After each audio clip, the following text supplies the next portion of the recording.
The champagne applause was dying out when my throat made a sound that didn't belong in a 3-Michelin-star room. Thin, wet, mechanical. Like a kettle failing to whistle. I'm Sailor Cole. On A6. Antique book restoration. The kind of work that trains you to notice what everyone else overlooks. A hairline crack in a spine, a faint tide mark on rag paper, the first invisible bloom of mold. The room I was in, Etoile's private VIP salon, was the opposite of my life. Crystal chandeliers. Dark wood paneling polished to a mirror. Suits that looked tailored by people who charged extra for silence. My sister, Sloane, stood on the little podium at the front like she'd been born attached to a microphone. 99. Freshly promoted to public relations director at Thorne Global. She wore confidence the way other women wore jewelry. Deliberate, expensive, meant to catch light. She leaned forward, teeth bright under amber lamps, and gave the room the smile she used when she needed an audience more than air. "Here we go again," she said, letting out a laugh like she was already tired of me. "Sailor, don't make a scene. It's just mushroom soup. There's no crab, or do you want to ruin my promotion party?"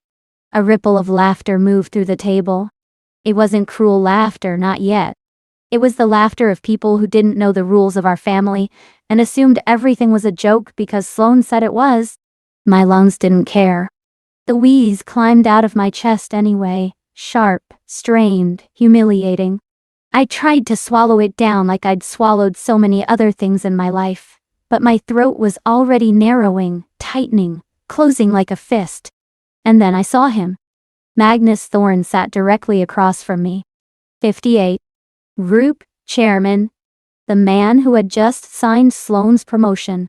He had the kind of stillness that didn't come from calm. It came from power. People like that didn't rush. Magnus Thorne rushed. His chair scraped back hard enough to make heads turn. For a second, I saw something on his face I'd never seen on anyone wearing a $5,000 suit at a celebration dinner. Fear. Fear. Not for himself. For me. Because Magnus Thorne's daughter has a life-threatening shellfish allergy. He knew the look of an airway closing. He didn't ask Sloane what was happening. He didn't wait for the staff. He moved like the room belonged to him in the oldest, simplest way. His hand was already inside his suit jacket. An EpiPen appeared, bright and terrible in his grip. And as the room made that soft collective sound, confusion, curiosity, the first crack in the party's glossy surface, I realized the truth with a cold clarity that had nothing to do with adrenaline. This wasn't an accident. This was a trap. But to understand how I ended up on a luxury carpet, fighting for air while my sister performed comedy over my body, you need to know what happened earlier that night. Because Sloane didn't just poison the soup. She poisoned the room first. The invitation had come 3 days earlier. Not from Sloane. Not directly. From our mother, Cordelia Cole, whose idea of love was a public photograph. A family unit. A clean narrative. Dinner at Etoile. VIP room. Celebrating Sloane's promotion. Dress code. Polished. Please don't embarrass us. It was the last line that told me what kind of night it was going to be. My father, Alistair, had called me the morning of the dinner to check in, which in our family meant adjust your behavior to protect Sloane's reputation. "You're coming, right?" he asked. "I have work," I said. "You always have work," he replied, and it wasn't admiration. It was accusation. "This is important. Magnus Thorne will be there." "My book thing pays my rent," I said. A pause. Then the line that always landed in the same place, deep and familiar. "Sloane's career is bigger than yours. Don't turn this into a competition." I didn't say it out loud, but a thought pressed against my teeth like a secret. It's only a competition if you keep moving the finish line to her feet. I went anyway. Because I still had that old reflex. Maybe tonight, if I show up quietly enough, they'll finally look at me without irritation. I arrived early. Habit. I liked time. I liked control. I liked seeing the shape of a room before it filled with noise. Etoile's lobby smelled like citrus polish and expensive restraint. There was art on the walls that was meant to be talked about in low voices. The coat check attendant had hands like a surgeon. Everything here was curated. I stood near the coat check, adjusting the simple black dress I'd chosen, a dress that wouldn't draw attention, which in my family counted as a moral act. And then Magnus Thorne walked in. He wasn't flanked by a crowd the way Sloane liked to imagine powerful men were. He came in with two people, quiet, security, discreet. He looked around like he was reading the room the way I read a page, quickly, accurately, without drama. Sloane was already in motion. I saw her from the corner of my eye, intercepting him with a folder tucked under her arm like a weapon. She had been rehearsing this. I could feel it in the way she smiled. Too ready. "Mr. Thorne," she said, voice bright. "I'm so glad you're here. I put together a quick media brief on the acquisition." Magnus's gaze moved past her and landed on me. His expression changed in a way that made my stomach drop. Not because it was romantic or personal, because it was genuine. Interest. Recognition. "You're the conservator," he said, like he'd been waiting to find me in a room full of people trying to be found. Sloane's smile didn't move, but her eyes tightened. "Yes," I said, because it was the only honest thing in me. Magnus stepped around my sister as if she were furniture. "I read the profile," he continued, and my brain scrambled because I had no idea there had been a profile. "You're the one who stabilized that 17th century ledger that flooded during the museum renovation." I blinked. "We didn't publicize the method." "You didn't," he said. "But I asked." Sloane made a sound like a laugh, trying to pull the spotlight back to her hand. "Mr. Thorne, I really think you'll want to see." Magnus didn't even glance at her.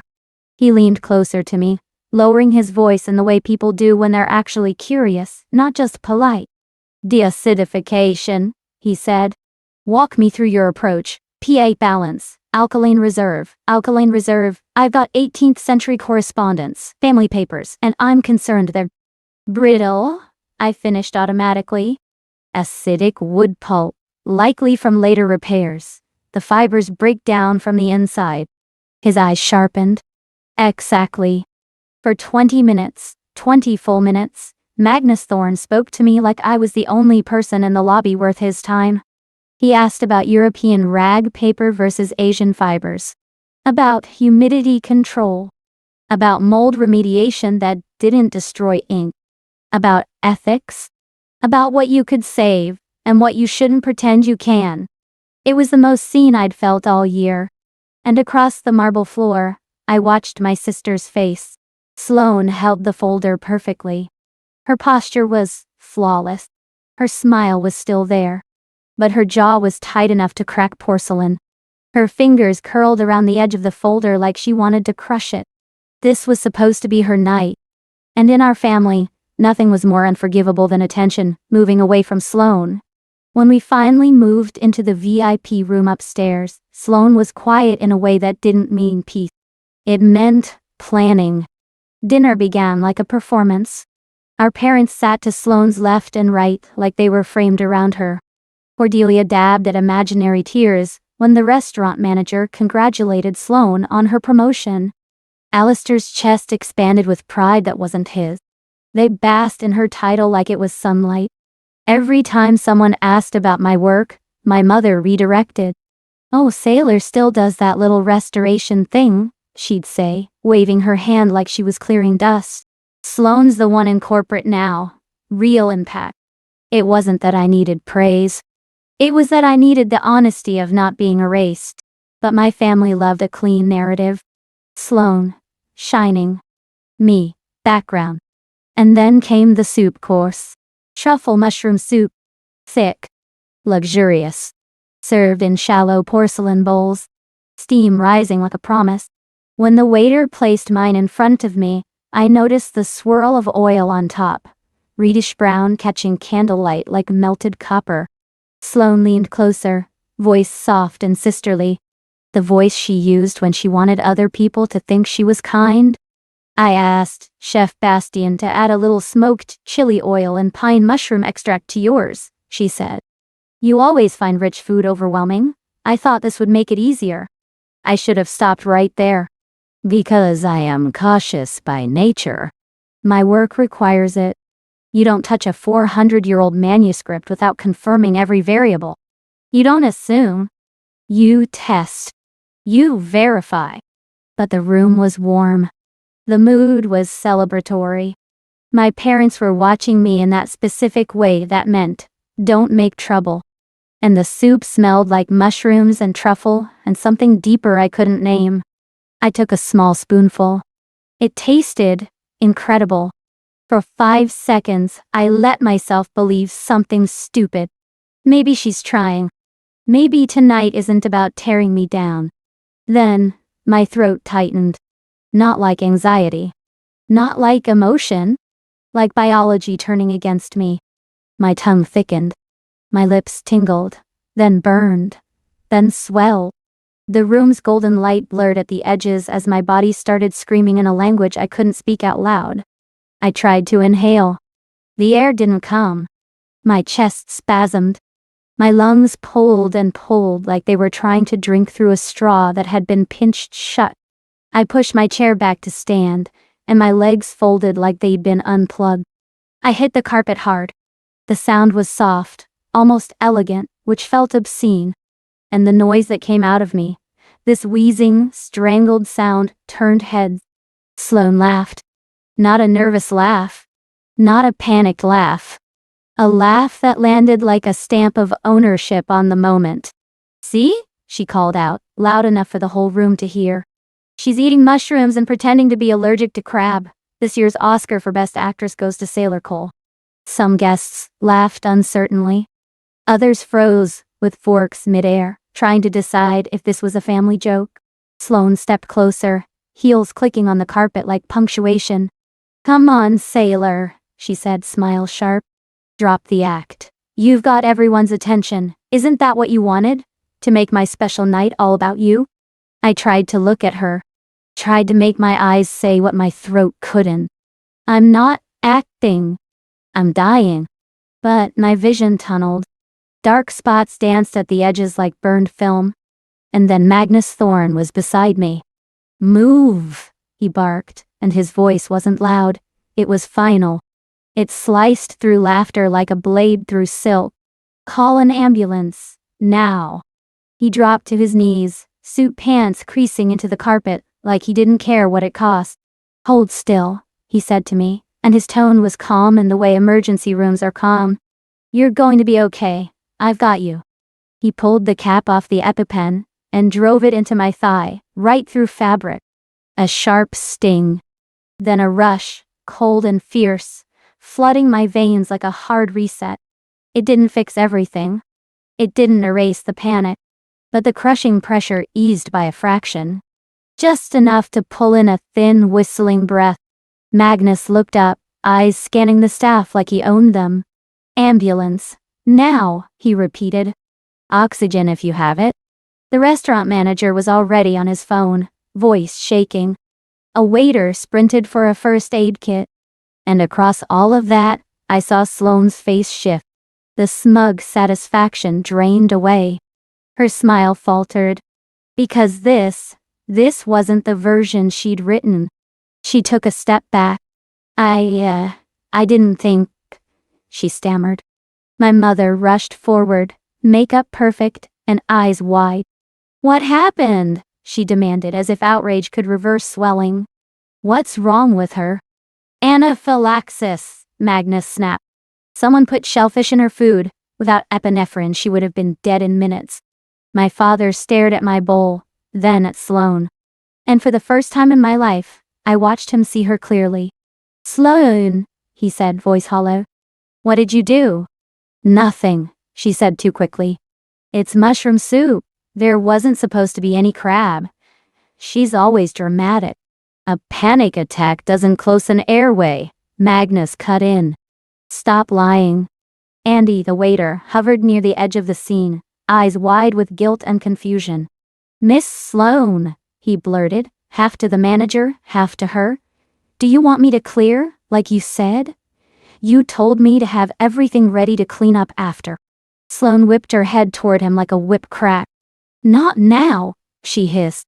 And in that moment, something in me, something cold and trained, woke up. My hands were shaking, but not useless. Epinephrine sharpened the world in jagged edges. I reached out and grabbed Magnus Thorne's wrist, fingers locking around the expensive watch, like it was the only solid thing in the room. He looked down, startled. I couldn't speak. My throat was still too swollen. So I pointed, weakly but clearly, at the soup bowl. Then I made a fist and held it up. Hold. What? Keep. Preserve. Magnus's gaze narrowed. He understood. No one touches that bowl, he roared, and the room obeyed before anyone even thought about arguing. Security, seal this table. This is evidence.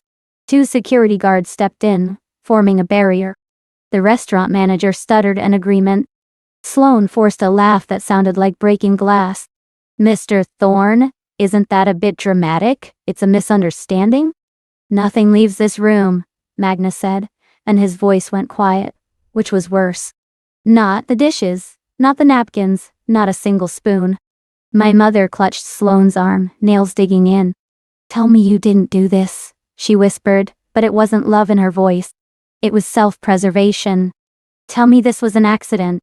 Sloane opened her mouth. No sound came. Then Chef Bastien appeared in the doorway, face flushed with alarm. What happened? He demanded. They said a guest had a shellfish allergy. His eyes landed on the soup bowl. Recognition flickered. Then confusion. Then horror. Miss Sloane, he said, voice rising. But you requested the crab fat oil yourself. You asked me to add it. The room went silent in a way that felt physical. Like the air had thickened. Sloane's eyes went wide. Chef Bastien kept talking, because chefs, when panicked, talk like they're trying to fix a mistake with words. You said it would be novel, he pressed, hands shaking. Unexpected. I prepared a bowl, one bowl, with the crab oil as an amuse-bouche, just like you asked. Andy took a step forward, voice barely audible. And you signaled for me to place that specific bowl in front of Miss Saylor, he said. You pointed to her seat, I remember. The lie collapsed in real time. My father's face went gray. My mother's hand flew to her mouth. Sloane looked around like a cornered animal. I just thought. She started, voice shrill now, stripped of polish. She always makes such a big deal about her allergy. I thought if she had a tiny bit, she'd realize she's been exaggerating. I thought it would just make her uncomfortable. You thought you'd teach her a lesson, Magnus said, and there was no anger in it anymore. Only disgust. By taking away her ability to breathe. The paramedics arrived then. Fast, efficient, focused. They gave me another dose of epinephrine, strapped an oxygen mask over my face, checked my vitals. My blood pressure was dangerously low. Oxygen, saturation, in the 70s. We need to transport immediately, one of them said. She needs observation. Reactions can rebound. As they lifted me onto the stretcher, I caught my parents' eyes. My mother was crying. My father looked older. Sloane looked terrified. Good. Not because I wanted her hurt. Because for once, she was finally looking at consequences. Outside, the restaurant lobby spilled into a sidewalk full of glass and headlights, and people pretending not to stare. Magnus stood near the ambulance, phone in hand, thumb hovering over a contact name that looked like it belonged to someone paid to end problems. I'm calling the police, he said. Sloane shoved past security, heels clicking too fast, too loud. No, she breathed. Please, Mr. Thorne, it was a mistake. This is felony assault at minimum, Magnus said coldly. And it happened at a company event, with our new PR director representing us. My mother clutched Sloane like she could hold her upright through shame. My father stood frozen, calculating scandal like it was a balance sheet. And I, half conscious, masked tight on my face, saw something very clearly. If Magnus called the police right now, the story would explode. Company optics. Headlines. Stock volatility. Everyone in that dining room already had their phones out, texting the version of events they wanted to be first to share. Sloane had built her life on controlling narratives. If I let this go public in the wrong way, she would become a problem Thorn Global would crush. But I didn't want her crushed by someone else. I wanted her crushed by the truth. On my terms. I reached up, fingers fumbling, and pulled the oxygen mask down just enough to speak. The paramedic tried to stop me. "Ma'am, please. Wait," I croaked. The word felt like swallowing glass. Magnus turned, surprised. The sidewalk went quiet, the way crowds go quiet when they smell a confession. "Don't," I forced out. "Call. Yet?" Sloane's face shifted, relief rushing in like a flood. My mother sobbed. "Oh, Sailor, thank you. You're such a good girl." My father exhaled, shoulders loosening. "We'll talk tomorrow like a family." Sloane stepped closer, voice turning soft, manipulative. "We're sisters," she said. "We can work through this. Therapy." I lifted my hand. Stopped her. When I spoke again, it was quiet. Clear. "My lawyer," I said, "will contact you with terms." "Terms?" Sloane blinked. "For settlement," I whispered. "You will pay, or you will face charges. Your choice." Magnus's mouth tightened, not disapproval. Something like respect. "Your attorney should call my office too," he said. "Thorn Global will cooperate. The chef and waiter will provide statements." I nodded once, then let the paramedic pull the mask back up. As the ambulance doors began to close, I watched my family's faces. They thought my silence was mercy. They thought I'd chosen family over justice.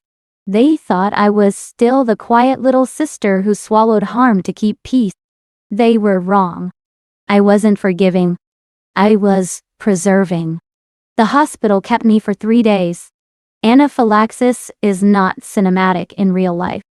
It is exhaustion and monitoring, and the humiliating fear that you might crash again while everyone around you speaks in calm voices that don't match the fact that your body tried to shut itself down. My vocal cords were inflamed. My voice came out raw, thin, unreliable. My heart raced from the epinephrine aftershock. And the worst part wasn't the physical recovery. It was eating. It was staring at a meal tray and thinking, what if someone decides to test me again? Because when a person tries to hurt you and calls it a joke, they aren't joking. They are measuring how much of you they can take. On day 2, my lawyer arrived. Mr. Lewis. Mid-40s. Sharp suit. Sharper eyes. The kind of man who smiled like he understood exactly how the world worked and didn't feel bad about it. "Tell me everything," he said. So I did. The lobby. Magnus's attention. Sloane's face tightening. Her disappearing act before soup. The ball. The laughter. The confession. The chef. The waiter. Magnus sealing the evidence. Mr. Lewis didn't interrupt. He took notes like he was building a machine. When I finished, he leaned back, slow. "This is clean," he said. "Witnesses, evidence, admission, corporate pressure, medical documentation." "I want sworn statements," I rasped. "From the chef and the waiter, notarized, immediately." "Already in motion," he said. "And a full medical report," I added. "Throat damage, cardiac strain, psychological impact." He nodded. "We'll document everything." I stared at him, feeling something in me settle into place like a lock clicking shut.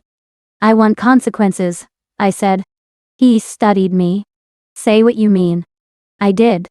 "I want her to lose what she values," I said.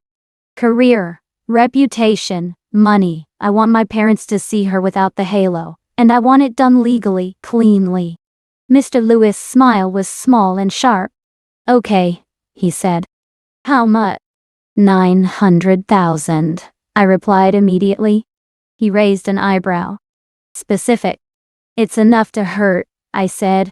"Not so high it looks like greed, high enough to make them pay attention every day for years." "And criminal charges?" he asked. I exhaled through my nose, careful, steady. I'll use that leverage, I said. But I want mediation, fast. You want them to sign before they can rewrite the story, he said, understanding. Yes, I whispered. My silence isn't forgiveness, it's strategy. He stood, closing his tablet. Then we end this, he said. On your timeline. My family tried to pull me back into the old script immediately. My mother sent expensive flowers. I had the nurse donate them to the oncology floor without opening the card. My father left voicemails about unity and forgiveness, and not letting this destroy the family, as if the family hadn't been quietly destroying me for years. Sloan texted once, "Can we talk? I think there's been a misunderstanding."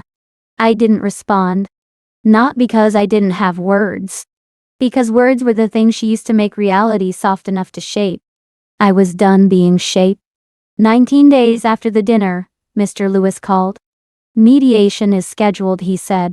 Day 21, 3 weeks from the incident, neutral office, private. I smiled for the first time since my throat had closed. Perfect, I whispered. The mediation room smelled like lemon polish and panic. Beige walls. Long oak table. Leather chairs that squeaked when you shifted, like the room couldn't stand being honest. I arrived early with Mr. Lewis. My hands still trembled slightly from medication. The doctors said it would fade. Part of me hoped it wouldn't. A tremor was proof that my body remembered what my family wanted me to forget. Sloan walked in 12 minutes late, because power, to her, always had to be performed. She wore dove gray, expensive, soft. Hair pulled back in a careful chignon that said, "I'm sorry," without having to say it. Our parents flanked her like they were physically holding her image upright.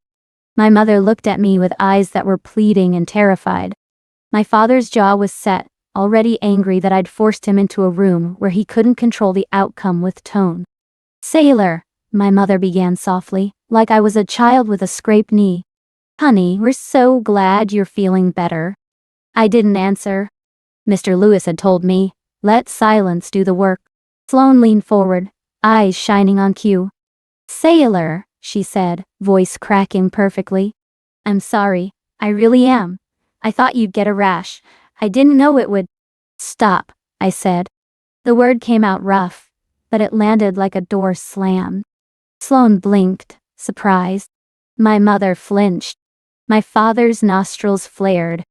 My mother rushed in, voice urgent now. "Please," she said. She made a mistake, a terrible mistake, but she didn't mean, "Can't you just let it go?" Let it go. As if I hadn't been on the floor while my sister joked. As if Magnus Thorne hadn't injected me because my body had decided it was done negotiating. My father cleared his throat, voice dropping into that paternal weight that used to make me fold. "Sailor," he said, "you have every right to be upset, but we are your only family. Family forgives. Family moves forward." Something in my chest snapped clean. Not my heart. A tether. Obligation. Hope. Wait. The old hunger to be chosen. I looked at them, really looked.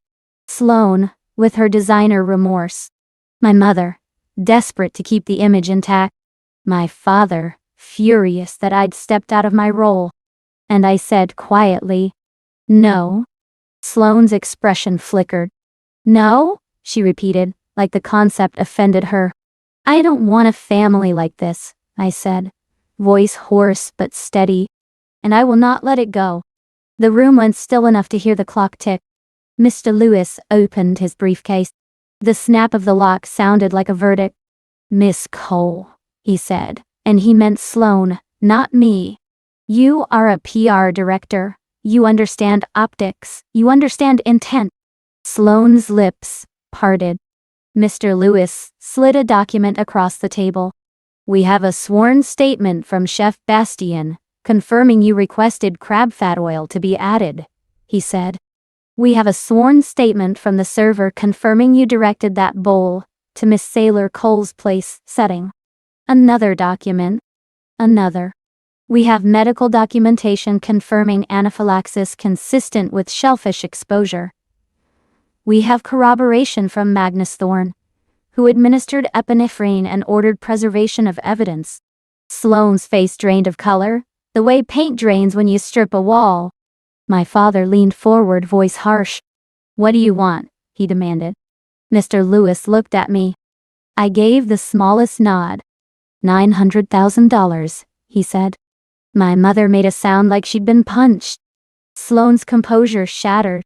"That's insane," she snapped. "I don't have." "You have assets," Mr. Lewis said evenly. "And you have parents willing to protect you, or you can decline, and we proceed with the criminal report supported by witnesses and evidence." My father's eyes narrowed. "You'd send your sister to prison?" Sloane's head snapped toward him, panic flaring. My mother turned to me, tears spilling. "Sailor," she begged, "please." I looked at my mother, at the woman who had watched Sloane shine while I learned to be quiet, the woman who had asked me not to embarrass them, the woman who had treated my safety like an inconvenience until it became undeniable. This was the silent betrayal of my life. They didn't have to poison me to hurt me. They just had to keep choosing her. "I'm not doing anything to her," I said softly. "She did it to herself. I'm just refusing to carry it." Negotiations dragged. My father argued the amount down like he was bargaining for a used car. My mother cried. Sloane swung between rage and desperation, trying every tone she'd ever used on me. Sweet, sharp, wounded, superior. None of it worked. Because my role had changed. And they hadn't updated their script. In the end, the math was simple. Pay, or face prosecution. They signed. Sloane's hand shook as she put pen to paper. My parents signed as co-guarantors, their retirement security traded for the illusion of keeping their golden child unpunished. When it was done, Sloane looked up at me, voice hollow. "I'm your sister," she whispered. I stood, gathering my coat like this was just another appointment. "No," I said. "You were someone who tested whether my life mattered. There's a difference." I walked out into afternoon light that felt almost unreal, too clean after years of stale air. Behind me I heard my mother crying. I heard my father say my name like it was a curse. I didn't look back. The fallout didn't arrive as one big explosion. It arrived as erosion. Quiet, steady, irreversible. Sloane lost her job within months. Not publicly, not dramatically. Corporate exits rarely are. Officially, restructuring. Privately, liability. People talk, especially in industries built on reputation. And Sloane's reputation now had a shadow it couldn't shake. My parents sold peace to keep her out of a courtroom. They paid in installments, each payment a new resentment. They didn't resent Sloane. They resented me for refusing to disappear quietly. The final payment cleared 1 year after the dinner. Mr. Lewis texted, "Final installment received. Case closed." I stared at the message in the middle of my workspace and waited for triumph to hit. It didn't. What I felt was quiet. Not emptiness. Space. Because when you cut something toxic out of your life, the first thing you notice isn't joy. It's air. By then, my library existed. Not a dream. Not a someday. A real converted warehouse in the arts district. Exposed brick, enormous windows, sunlight spilling across restoration tables. The air smelled like old paper and lemon oil, like history being gently persuaded to stay. I named the company Coal Conservation and Restoration for one reason: I wasn't the one who needed to hide. 2 junior conservators worked in the back, Emily humming softly, David moving pages with gloved hands like they were holding breath itself. Magnus Thorne became my largest client. He visited once after the mediation, stood in my modest studio with a contract already prepared. 400 years of family documents, he said. Letters, first editions, private correspondence. I want you to preserve them. I asked him why. Why trust someone connected to a scandal? Magnus looked at me the way he'd looked at me in the lobby that night, straight, unsentimental, accurate. Because you understand some things are worth saving, he said. And some things need to be removed before they spread. Contract like that changes a life. Not because it's money. Because it's proof. Proof that being quiet didn't mean being small. Proof that my work mattered. Proof that the skills my family mocked, patience, precision, and instinct for preservation, were exactly what saved me. That afternoon, I stood in the library, fingers trailing along spines. Leather, cloth, vellum. Each book holding a world someone once trusted to paper. My phone buzzed again. Another message from Mr. Lewis. All obligations fulfilled. NDA remains in effect. I set the phone down, walked to the window, and looked out at the city. Somewhere in it, Sloane was living a smaller life now. Maybe she told herself she'd been unlucky. Maybe she told herself I was cruel. Maybe she told herself she'd done nothing wrong except get caught. My parents were likely in their mortgaged house, rewriting the story to protect their pride. Let them. Narratives are only powerful when you still live inside them. I turned back to my restoration table, where a 16th century manuscript waited, pages brittle, edges darkened with age, text still legible, still valuable, still worth saving. I pulled on cotton gloves, chose my tools with the calm focus of someone who knows exactly what they're doing. Because this is what I do now. I preserve what's precious. I eliminate what corrodes. And I do it without apology. Outside, sunlight slanted through the windows, illuminating dust motes that drifted like gold. My life felt whole, not because I'd won. Because I'd finally stopped begging people to treat me like I mattered. I lowered my gaze to the fragile page and began, careful and precise, the way I always had. Some things can be restored. Some things must be cut out. And now, finally, I know the difference.